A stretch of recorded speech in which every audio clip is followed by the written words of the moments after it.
So guys, pakinggan po natin itong pahayag ni Attorney Respicio, no, patungkol niya dito sa napakinggan niya sa isiniwalat ni Senador Amy Marcos. Grabe, galit na galit siya mga kababayan dahil isa rin itong Ilocano. Napakatapang na abogado ito mga kababayan. Grabe itong kanyang pahayag patungkol dito kay BBM mga kababayan. Pakinggan nyo. Eto na.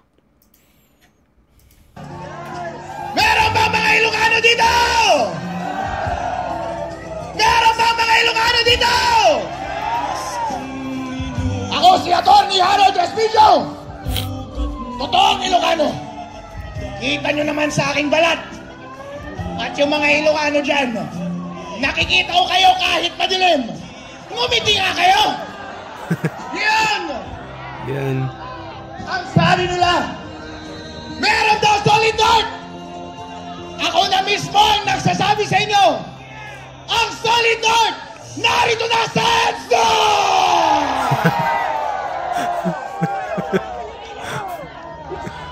Ako ay bumahay pa. Papunta dito sa Maynila. At gusto kong sabihin sa inyo, ang gaganda at ang gagwapo nyo pala. Ang puputi nyo pala. Pero iisa lang ang ating damdamin.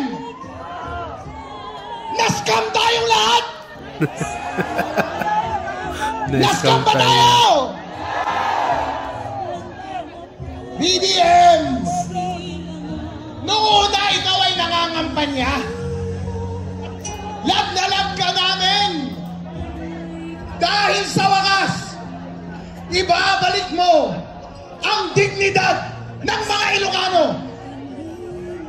Ilang dekada kami ay nahihiya dahil kapag sabihing Ilocano, sino ang maririnig ko na politiko na malakas na galing norte? Marcos! At ilang mahabang panahon kahihiya na aming dinadala. Kaya nung ikaw ay bumalik, binigyan mo kami ng pag-asa. Noon yun, nagbulag-bulagan kami kung ano man ang naging pagkukulang ng iyong pamilya. Hindi namin pinansin dahil inisip namin siguro hindi niya nagagawin ito. Siguro hindi niya naman gagawin yung ginawa ng tatay niya. Eh medyo magaling magsalita noong una, hindi ba? Napaka-articulate. Kaya lahat ng mga Ilocano sumama sa kanya. Pero hindi natin nakilain. Sabi nga ni Amy kanina, nag-drugs ulit pala! Nako, idol! Kaya pagkatapos mong manalo, hindi ka na namin narinig yung lakas ng iyong hila, ng lakas ng iyong politika. Biglang nawala nung ikaw ay umupo na. Sino ang aming nakikitang mukha? Si Tambaluslos! Hindi yan ang sinuportahan namin! Lahat ng hinawakan nila, lahat ng ginawa nila, puro pagkalakaw! Anong nararamdaman namin? Hindi nakakahiya! Ano pa ang ginawa mo sa kapwa mo Ilocano? Ako Ilocano ako. Lahat ng nakikita kong pagkakamali ng iyong gobyerno, linalabas ko sa social media. Ano ang ginawa mo? Kinasuhan mo ako at pinakulong mo ako! Grabe na. Bukid ng manong! Apay linaramin mo kanyang DJ! Ba't ka ganon? Walang iya kayong lahat.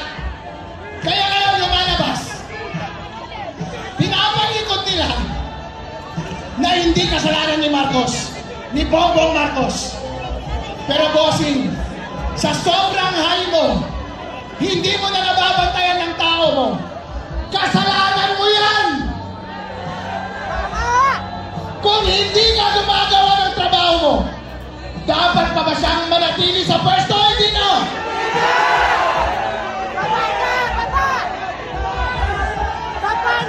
Sa lahat ng mga Pilipinong may dignidad, Lahat ng mga pinakamatatapang ay narito na. Kahit na sino Pilipino na nakikita na binababoy na sila ng kanilang liderato, ng kanilang presidente, hindi na sila nirerespeto. Kahit pareho pa kayo ng salita, kahit pareho pa kayo ng maitim. Pero, kung ikaw ay garapalang kurak, ayaw ka na namin!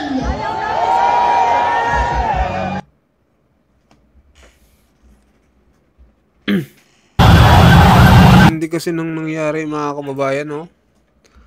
Grabe yung nangyari. Parang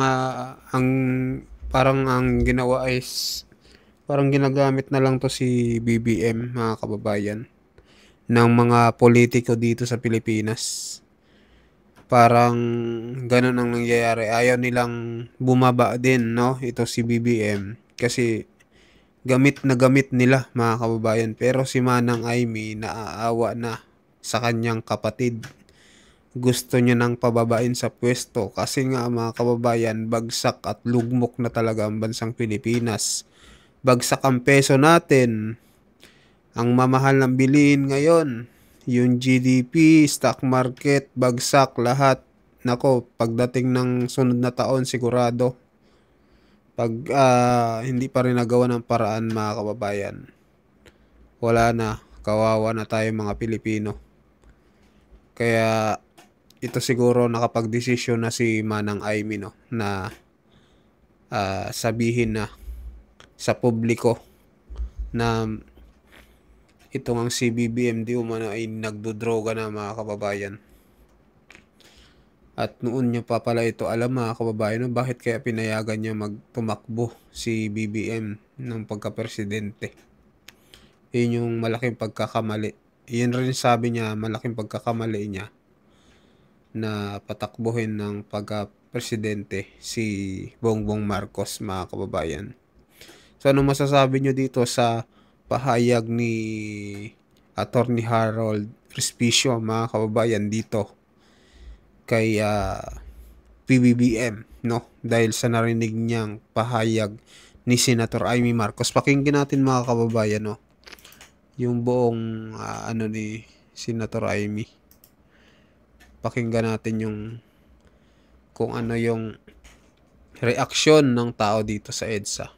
At sa harap na kami sa aming pamilya, hindi bilang senador, kundi bilang ate, bilang si Manang Aimee ni Bonget. Kaya itong sasabihin sa harap ng taong bayan, sa harap ninyong lahat at sa harap ni Bongbong. Bonget, magtatatlong taon na tayong hindi nagkakausap. 3 taon ko nang sinusubukan muli na ako'y pakinggan. Siguro ngayon ay makakarating ng buo ang gusto kong sabihin. Walang mababawasan, hindi madadagdagan. Bongbong, nag-aalala sa iyo si Manang. Tuwing nakikita kita sa TV, gusto kitang puntahan. Napakalaki ng pinagbago mo. Itsura, pagsasalita, takbo ng pag-isip. Minsan, napapatanong ako sa sarili ko, ikaw pa ba yan? Si Bongbong ba talaga yung nakikita ko? Pero ako, ading ko, ako pa rin ito. Ako pa rin ang ate mo na tumayong ama't ina sa inyo sa ibang bansa. Ang kasama no sa sumubok na sanggain lahat ng sakit para sa iyo. Ang kapatid mo na hindi mo kailangan hingan ng tawad dahil agad ka nang iniintindi at tatanggapin dahil mahal kita. Nasa Bagong Tipan, kay Lucas, Kapitulo 17, versikulo 3 hanggang 4. Kung magkasala ang iyong kapatid, sawayin mo siya At kung siya'y magsisi, patawarin mo siya.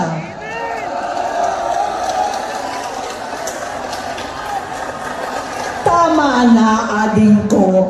Tapusin mo na ang paghihirap mo at ng bayan. Gaya nung umalis tayo sa palasyo, kaya ko pa rin hawakan ang iyong kamay. Huwag kang matakot. Malaki na ang dulot sa iyo ng droga. Sinisisi ko ang sarili ko dahil hindi ako nakinig sa mga sumbong. Hindi ako nakialam. Hindi ako maniwala. Pero hindi pa huli ang lahat. Tama na, ading ko. Magpahinga na tayo. Umuwi na tayo. Magpagamot, magpagaling at nangangako ako. Hindi ako malilingat. Hindi ako magkukulang. Lahat ng kasama mo ngayon, hindi natin kasama sa pinakamabilim na bahagi ng buhay natin. Kasama mo silang ngayon dahil nasa taas ka pa. Ako at ang ating mga tunay na kapatid dito sa Luneta ang kasama mo kahit magdilim ulit ang lahat. Talikuran mo ang iniisip at ibinubulong nilang ambisyon. Unahin na natin ang kalusugan mo dahil sa adiksyon na bigyan mo ng malubhang karamdaman ang buong bansang Pilipino. Matatanda na tayo, sakitan na si Mami, alagaan na lang natin ang isa't isa. Kaliwat kanan man ang paghuhusga sa akin, malinaw sa aking puso na dapat mauna ang Diyos, ang bayan, pamilya at sarili. Hanggang sa mga oras na ito, Bonget, gusto kong malaman mo na hindi kita sinusukuan. Hindi ko kakayanin kung mapapahamak ka. Kaya hinihingi ko na tayo'y umuwi na, mamahinga, alang sa iyong kalusugan. Kaya kung mabigo at mawala sa iyo ang posisyon, pero hindi ko kayang mawala ka sa amin. Ayusin mo ang sarili mo. Magpagamot. Alisin ang droga sa iyong sistema. Wala akong ibang gusto kundi gumaling ka, malampasan natin ito muli.